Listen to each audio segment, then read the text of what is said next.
وصلى الله وسلم على نبينا محمد وعلى آله وصحبه وسلم تسليما كثيرا إلى يوم الدين. نسأل المولى سبحانه جل في علاه يجعلنا وإياكم من المقبولين. أيها الأحبة الأكارم، لا زلنا وإياكم مع سيرة المصطفى صلى الله عليه وسلم، وهذه السيرة العطرة المباركة يستأنس المسلم أنه يعيش مع النبي صلى الله عليه وسلم في أحداثه، في سلمه وحربه، في حزنه وفرحه صلى الله عليه وسلم. نعيش وإياكم لحظات عظيمة من حياته عليه الصلاة والسلام، لنستشعر فيها بذله وعطاؤه، ولكي نقف فيها فنستن بسنته عليه الصلاة والسلام، ولكي نعرف كيف كان النبي عليه الصلاة والسلام يبني هذا المجتمع ويبني تلك اللبنات العظيمة التي أسست هذا الإسلام المبارك. توقفنا وإياكم إلى قبيل غزوة أحد، وغزوة أحد ما أدراك بغزوة أحد، تلك الغزوة المباركة التي أصيب فيها النبي صلى الله عليه وسلم، وكان لها موقف عظيم في قلوب الصحابة وفي قلوب المشركين. بداية أن غزوة أحد كان سببها غزوة بدر كما ذكرنا سابقا، ولذا كان السبب في غزوة بدر تلك القافلة التي كانت قادمة من بلاد الشام إلى مكة. فلما سلمت هذه القافلة كانت هي مؤونة وكانت الدعم لجيش الكافرين وجيش مكة لغزو المدينة في معركة أحد. كذلك أيها الأحبة، كان المشركون متألمون من قتلاهم في معركة بدر، فكانوا يريدون الانتقام. كذلك أبو سفيان كما ذكرنا في موقفه حينما كانت تسمى معركة السويق، ما استطاع أن يثخن في الصحابة رضي الله عنهم، فعاد أدراجه ولم يستطع أن يفعل شيئا. كذلك غزوة زيد ابن الحارث حينما امتلكوا تلك القافلة العظيمة التي كان يقودها صفوان بن أمية. هذه المواقف ملأت قلوبهم غيظا وحقدا وحسدا على المسلمين وانتقاما. ثم بدأوا الشعار يبثون أشعارهم حمية للكفار وإثارة القضايا في أنفسهم التي ذكرناها سابقا حتى ينتقموا.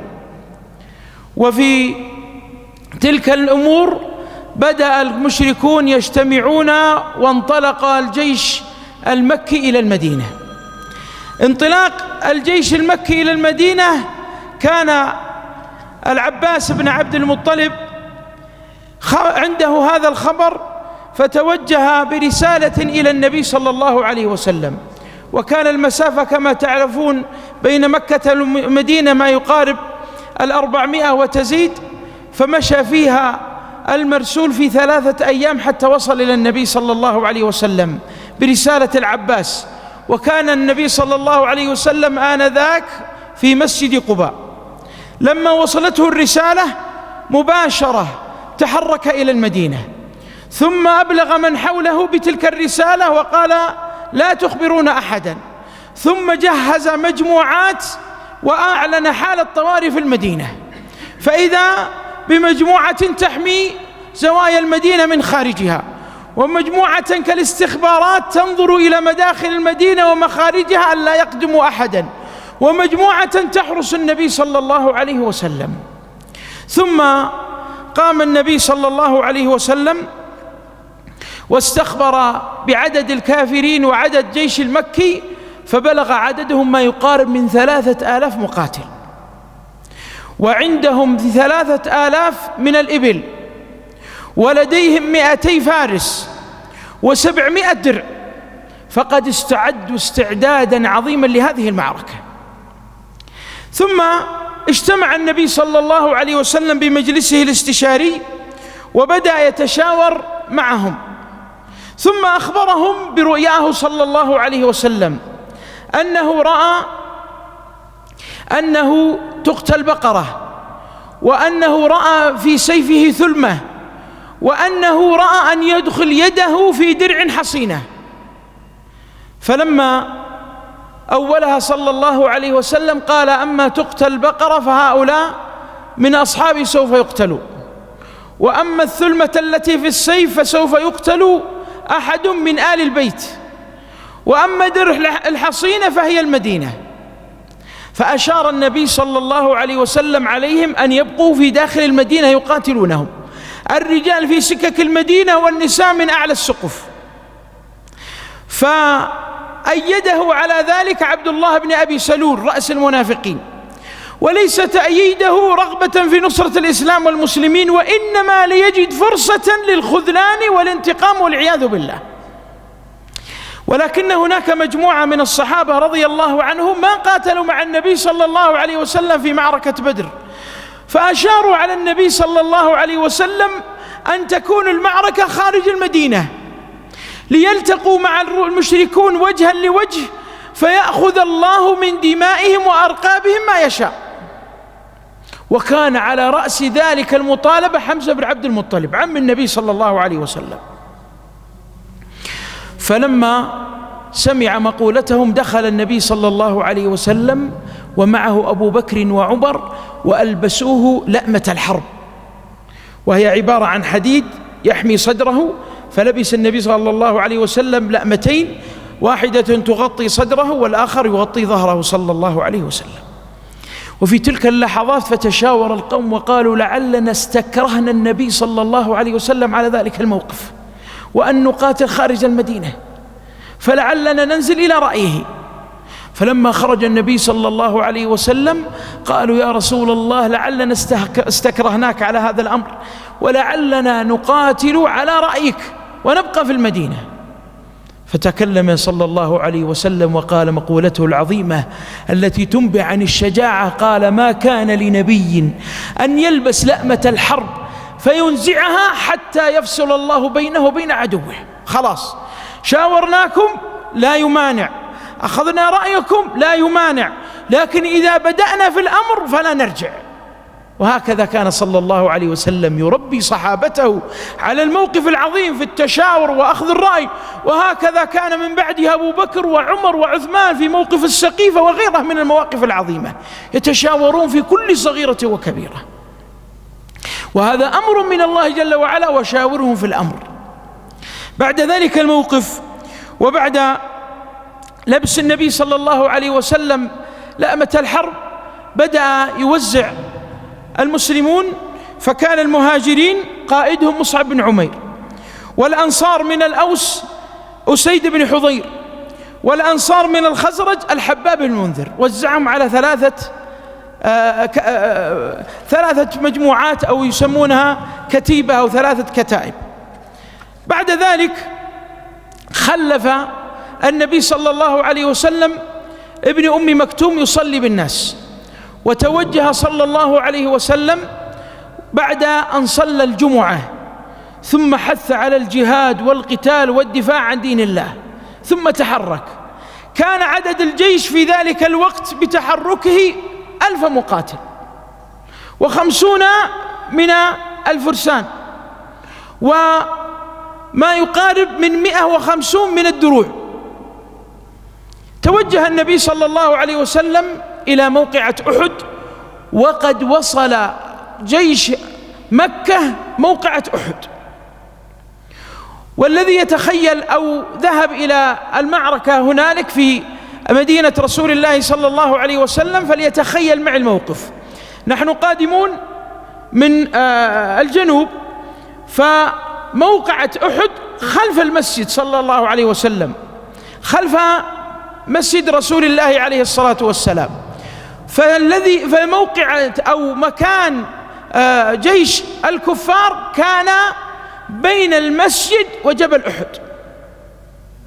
فكان النبي صلى الله عليه وسلم يريد بخطة محكمة لكي يتحكم في موقع المعركة، فأراد أن يكون بينه وجبل أحد وبين المشركين، فأشار على بعض أصحابه: من يدلنا على بعض المزارع حتى نأتي ذلك الموطن؟ فأشاروا على مزرعة لواحد من المنافقين فقطعوا من جوار مزرعته، فبدأ يسبهم فأرادوا قتله، فقالوا دعوه لأنه كان أعمى، فقال النبي صلى الله عليه وسلم دعوه فإنه أعمى البصر والبصيرة. ثم توجه النبي صلى الله عليه وسلم قبيل الفجر. قبل تحركه قام ذلك الخبيث عبد الله بن أبي سلول ثم قال مقولته: لو نعلم قتالا لاتبعناكم، ما لنا في ذلك أمر. ثم رجع بثلثي الجيش، حتى أن بعض القبائل المسلمة المؤمنة الموالية للنبي صلى الله عليه وسلم كادت ترجع، فئتين من المسلمين، فنصحوهم الصحابة فبقوا مع النبي صلى الله عليه وسلم. أحد من الصحابة توجه مع المنافقين يدعوهم ويقول: كيف تخذلون رسول الله صلى الله عليه وسلم؟ فما سمعوا إلا يقولون مقولتهم: لو نعلم قتالا لاتبعناكم. ثم عادوا إلى المدينة. بعدما عادوا وهم يتحركون وإذا بمفازة من اليهود قادمون مع النبي صلى الله عليه وسلم، فقال: من هؤلاء؟ قالوا: حلفاء للخزرج. فقال النبي صلى الله عليه وسلم: أهم مسلمون؟ قالوا: لا. قال: لا يعين يهودي على مشرك من عند المسلمين.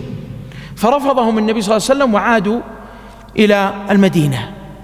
وصل النبي صلى الله عليه وسلم موقعته في بين جبل أحد، وعلى يساره جبل الرماه، وجزء منه على خلفه، وفي وجهه المشركون، وكان متجه بوجهه على مسجده صلى الله عليه وسلم، وبين المسجد وبين جيش المسلمين جيش الكافرين.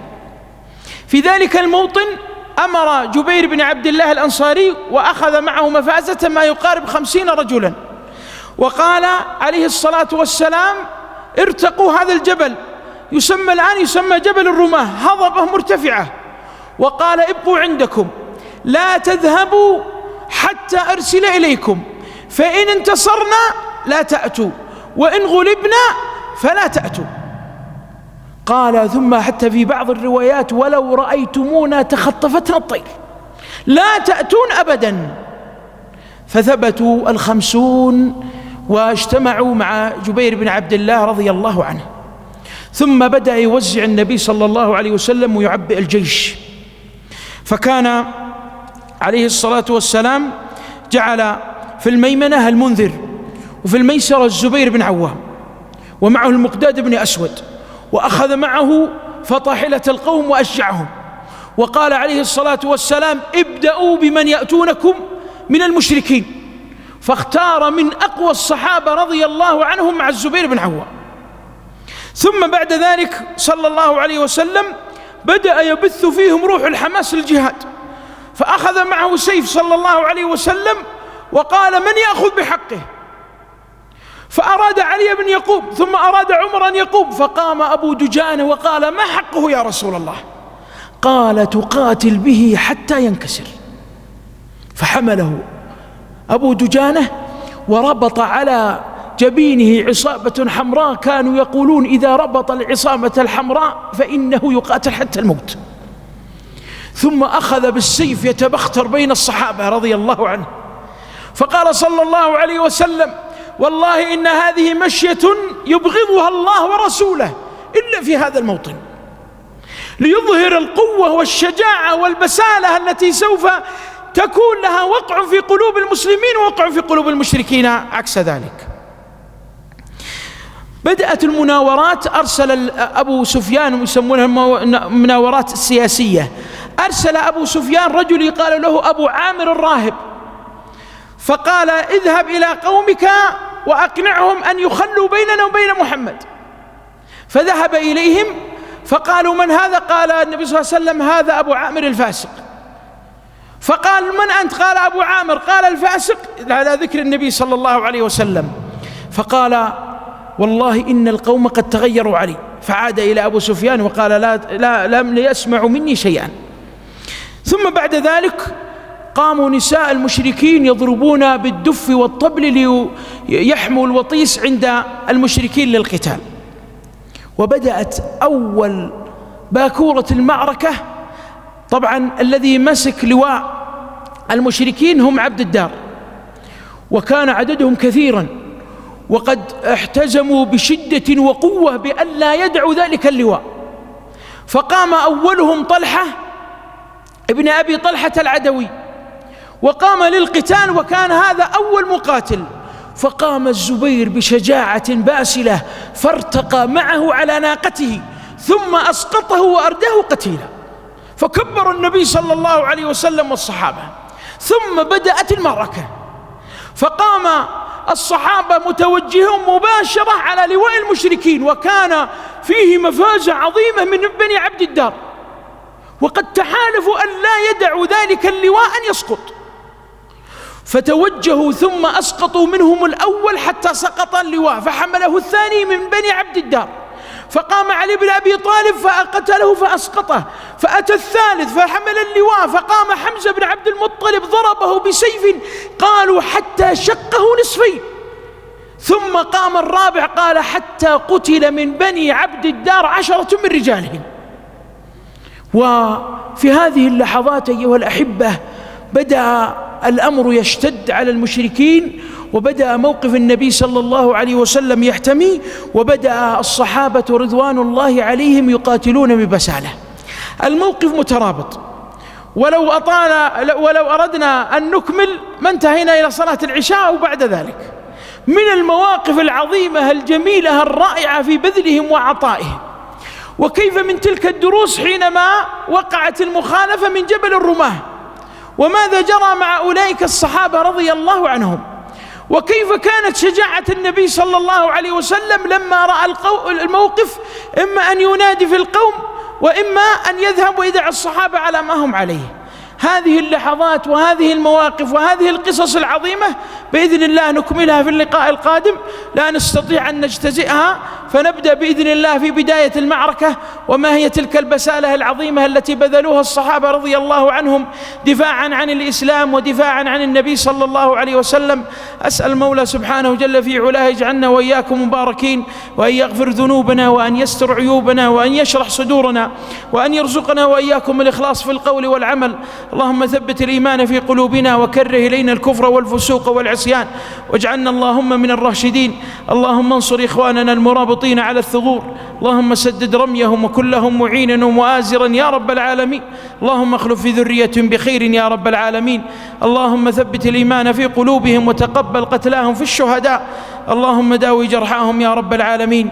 اللهم انصر ولي أمرنا على الحق، اللهم أره ونائبه الحق حقا وارزقهم اتباعه، وأرهم الباطل باطلا وارزقهم اجتنابه. اللهم وفقنا جميعا لفعل الخيرات وترك المنكرات وحب المساكين، وجزاكم الله خيرا، وصلى الله على نبينا محمد.